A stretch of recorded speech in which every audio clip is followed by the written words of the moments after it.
Good morning guys and welcome to 5th generation hobby shop. Shoutout natin especially si Sir Elmer. Sir, welcome to 5th generation hobby shop. Ngayon ang ating i-unbox is the RWA 1911 Nighthawk Custom caliber 6mm. So, ang bala niya ay pwedeng plastic ball. Pwede rin pong steel ball. Ayan. Dual ammo po, no? Steel ball or plastic ball. Steel ball po ito. Ayan, dumidikit po yan sa magnet. Ayan, steel ball. Ito naman pong isa ay usual plastic ball ng airsoft. Ayan, 0.23 grams. Ayan, so ito pong ating unit na 1911 Fall Metal ay CO2 powered. Ayan, pop dynode pa rin ang ating gamit. 12G made in Taiwan. Yung walang thread po ang gagamitin natin. Kasi yung iba po kasi may thread po dito, no. Yung walang thread na 12G. Ito po ay disposable. Ang isang ganito po ay umuubos ng more or less mga 60 shots. Yung isang tangke, disposable siya. Okay. So ito yung kanyang box. RWA, this is Airsoft version.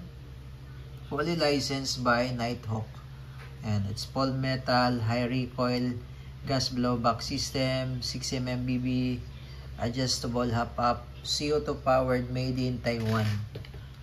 And tritium sight na siya, naka ambidextrous, manual safety. As you can see, kabilaan yan. Check natin safety, working. Lutong. May beaver tail safety siya.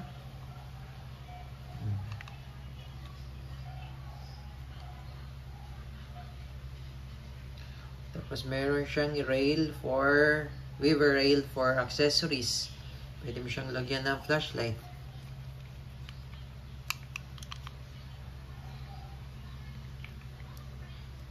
Tapos ito yung magazine.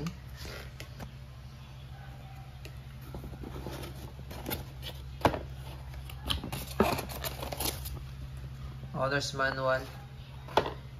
Instruction manual.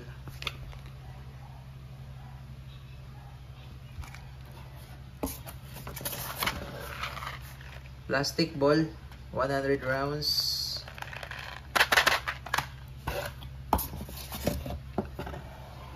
CO2 mag.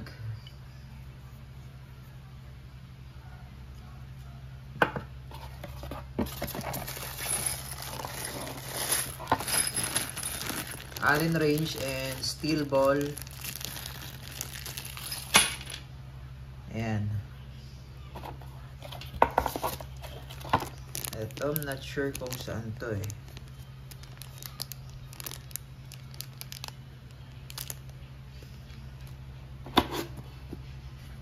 Ayan, so yun yung mga kasama sa unit out of the box. Tapos may kasama na rin siyang CO2. Ganda ng sight niya, oh, kitang kita. Oh.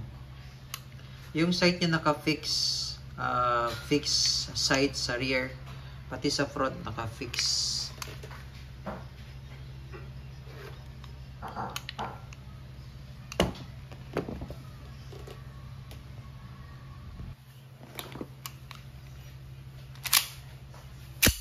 Lutong, oh. Ganda. Yan, ito yung kanyang magazine.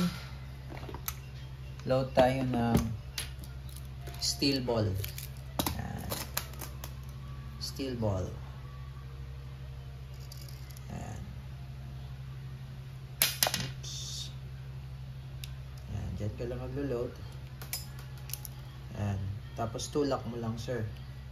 Galaw mo ganyan, tulak mo lang para bumaba. Okay. Pwede rin dito, yung spring, sagad mo lang dito sa dulo. Ito mo lagay sa may butas na yan.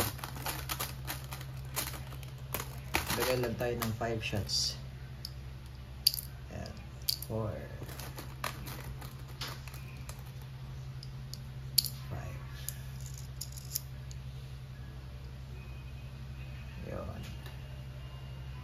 And then, lagyan lang natin to ng oil.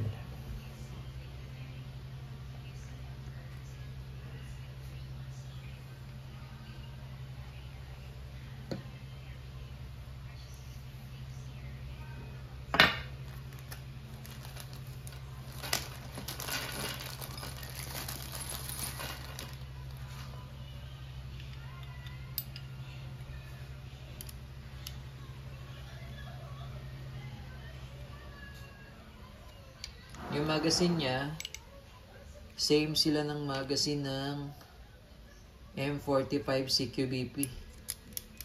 Na lang yung M45 is 4.5 mm. Mas maliit yung bala nun.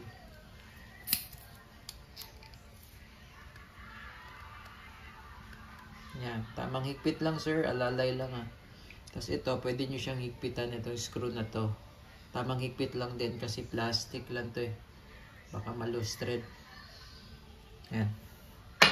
Malakas ang recoil nito. Blowback. Okay. So, testing. Nighthawk Custom RWA. Licensed by Nighthawk Custom. Full metal. Chambered in 6mm steel ball.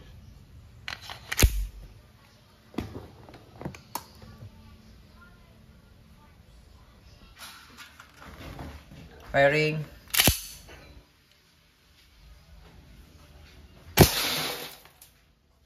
Grabe lakas pala nito.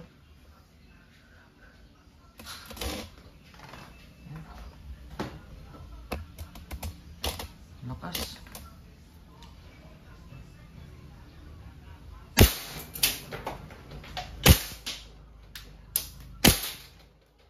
Lakas pa ng recoil.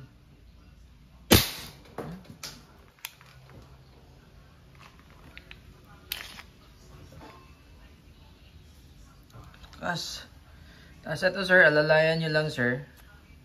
Yan, pag ibabalik nyo yung slide, ang gawin nyo, iusog nyo lang ng bahagya. Ayan. Para gumit na yung itong slide, stop, slide, release, di ba? Gitna nyo lang ng konti, tapos baba nyo to. Then, release.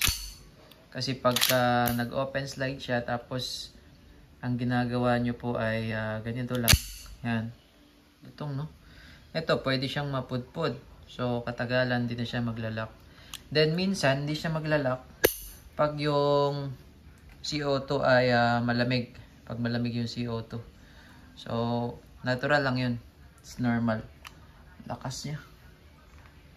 Ayan, Nighthawk Custom. CO2 powered.